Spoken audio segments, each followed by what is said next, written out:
Assalamualaikum warahmatullahi wabarakatuh. Berjumpa lagi dengan saya Eni Nurjanah. Kali ini kita masih akan membahas materi IPA kelas 8, yaitu tentang gelombang. Pengertian gelombang. Perhatikan animasi di bawah ini. Apa yang akan terjadi jika batu dilepaskan ke air? Kalian perhatikan ya. Ketika batu dijatuhkan, maka akan muncul riak-riak air di sekitar tempat jatuhnya batu. Riak-riak itu adalah sebuah gelombang. Gelombang adalah getaran yang merambat. Berdasarkan sifatnya, gelombang dibagi menjadi gelombang mekanik, yaitu gelombang yang merambat melalui zat perantara, contohnya gelombang air dan tali. Kemudian gelombang elektromagnetik, yaitu gelombang yang merambat tanpa melalui zat perantara, contohnya gelombang radio.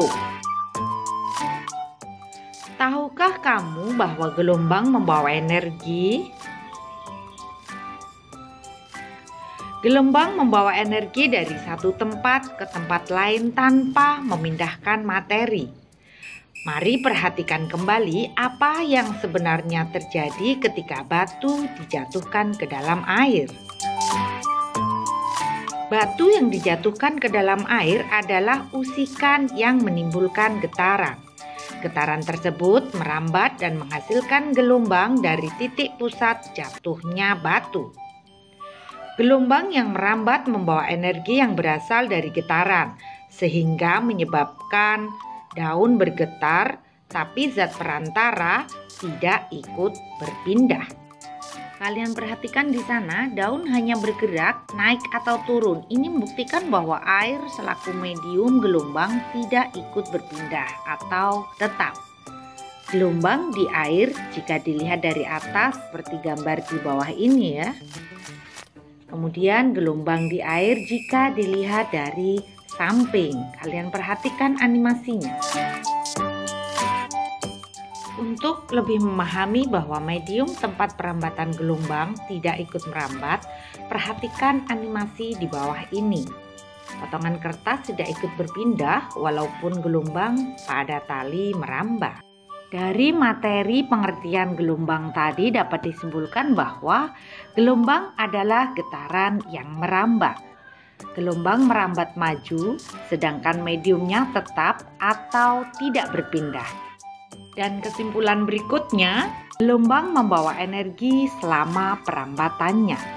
Nah, setelah kita membahas tentang pengertian gelombang, materi berikutnya kita akan membahas tentang gelombang mekanik. Jadi jangan kemana-mana, tetap disimak ya. Gelombang transversal. Tahukah kamu apa itu gelombang transversal? Gelombang transversal adalah gelombang yang arah rambatannya tegak lurus terhadap arah usikan atau arah getaran. Perhatikan animasi gelombang pada tali di bawah ini. Ya, kita ulangi lagi ya, perhatikan. Iya, sekali lagi kita ulangi. Nah, setelah kalian tadi mengetahui tentang gelombang transversal, apakah kamu tahu istilah-istilah dalam gelombang transversal? Perhatikan gambar gelombang transversal di bawah ini. Perhatikan pula istilah-istilahnya ya. Panjang gelombang transversal. Panjang gelombang sempurna terdiri dari satu lembah dan satu bukit. Panjang gelombang dilambangkan dengan lambda. Satuannya adalah meter. Kemudian amplitudo adalah simpangan terbesar yang ditempuh tiap bagian bergetar dari titik keseimbangan. Dilambangkan dengan A dan satuannya adalah meter. Kemudian simpul gelombang adalah titik potong antara jalannya gelombang dengan garis sumbu. Perut gelombang. adalah titik tengah antara dua simpul gelombang. Puncak dan dasar gelombang. Puncak gelombang adalah titik tertinggi suatu gelombang, sedangkan dasar gelombang adalah titik terendah suatu gelombang. Kemudian ada bukit dan lembah gelombang. Bukit gelombang adalah daerah di atas sumbu gelombang antara simpul yang satu dengan simpul yang lain. Lembah gelombang adalah daerah di bawah sumbu gelombang antara simpul yang satu dengan simpul yang lain. Nah, itu tadi istilah-istilah pada gelombang transversal. Gelombang mekanik berikutnya adalah gelombang longitudinal. Tahukah kamu apa itu gelombang longitudinal? Gelombang longitudinal adalah gelombang yang arah rambatannya berimpit atau sejajar dengan arah usikan atau arah getaran.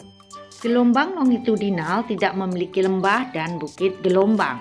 Yang ada pada gelombang longitudinal adalah rapatan dan renggangan. Untuk lebih jelasnya, perhatikan animasi di bawah ini. Kalian perhatikan ya. Nah, saat tangan menarik, nah di sana terjadi kerenggangan. Kemudian setelah dilepaskan, ada kerapatan. Coba kita ulangi lagi ya.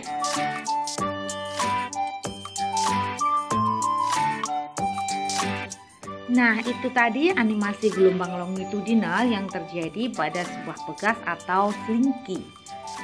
Supaya kalian lebih paham lagi, perhatikan gambar pegas atau spiral yang membentuk gelombang longitudinal di bawah ini. Iya, panjang gelombang, jarak dari dua pusat renggangan dan satu rapatan atau jarak dua pusat rapatan dan satu renggangan. Rapatan adalah bagian medium yang terdorong sehingga berdekatan jaraknya. Kalian perhatikan ya, di sana ada rapatan, kemudian renggangan.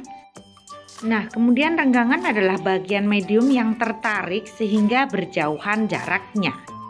Kalian perhatikan ya, di sana ada 3 rapatan dan 2 renggangan. Baiklah, setelah kita mempelajari tentang pengertian gelombang, kemudian gelombang mekanik, berikutnya kita akan membahas materi tentang pengukuran gelombang. Frekuensi dan periode gelombang. Tahukah kamu apa itu frekuensi gelombang? Frekuensi gelombang atau F adalah banyaknya getaran lengkap yang terjadi setiap detik. Satuan frekuensi adalah Hertz. Perhatikan persamaan rumus frekuensi berikut. Frekuensi sama dengan jumlah getaran gelombang dibagi dengan waktu getar. Satuannya sekon. Berikutnya ada periode atau T, adalah waktu yang dibutuhkan untuk membentuk satu gelombang. Dirumuskan dengan T sama dengan 1/f. Perhatikan contoh soal di bawah ini. Jika dalam 1 detik terbentuk 20 gelombang, berapakah frekuensi dan periodenya? Yuk kita cek jawabannya. Frekuensi sama dengan jumlah getaran gelombang dibagi waktu getar. Kita masukkan angkanya, 20 getaran dibagi dengan 1 sekon. Hasilnya 20 Hz. Kemudian periodenya sama dengan 1/f sama dengan 1/20 sekon. Nah, berikutnya ada kecepatan gelombang. Tahukah kamu cara menghitung kecepatan gelombang? Kecepatan gelombang dirumuskan dengan V sama dengan lambda per T atau V sama dengan F kali lambda, di mana V kecepatan atau cepat rambat gelombang satuannya meter per sekon, lambda panjang gelombang satuannya meter, T periode gelombang satuannya sekon, dan F frekuensi satuannya hertz. Perhatikan lagi gambar di bawah ini ya. Jika jarak yang ditempuh 4,5 meter dan waktu yang dibutuhkan 3 sekon, hitunglah A panjang gelombang, B cepat rambat gelombang, C frekuensi gelombang, D periode getaran, dan E amplitudo. Kita cek jawabannya ya. A panjang gelombang adalah banyaknya gelombang sama dengan 3 gelombang. Lambda sama dengan jarak dibagi banyaknya gelombang, kita masukkan angkanya 4,5 dibagi 3 sama dengan 1,5.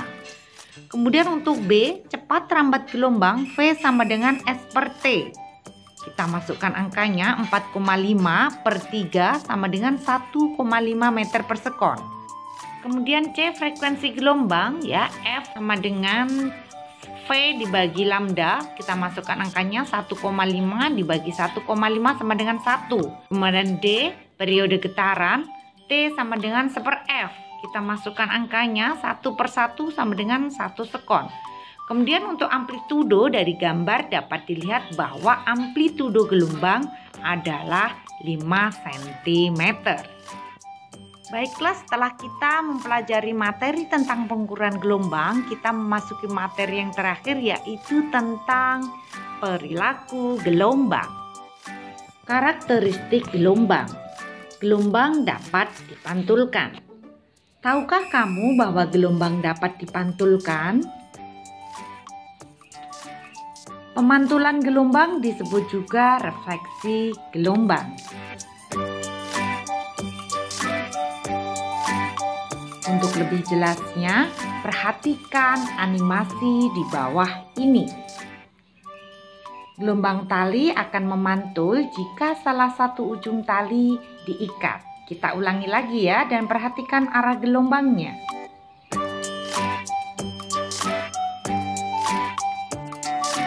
Iya, ulangi sekali lagi.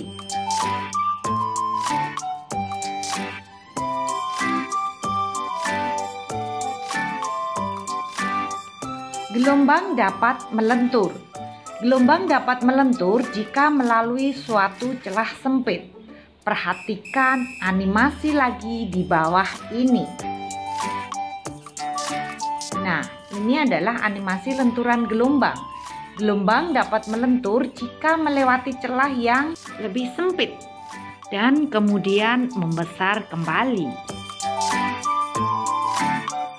Karakteristik gelombang berikutnya adalah gelombang dapat berinterferensi. Tahukah kamu apa itu interferensi gelombang?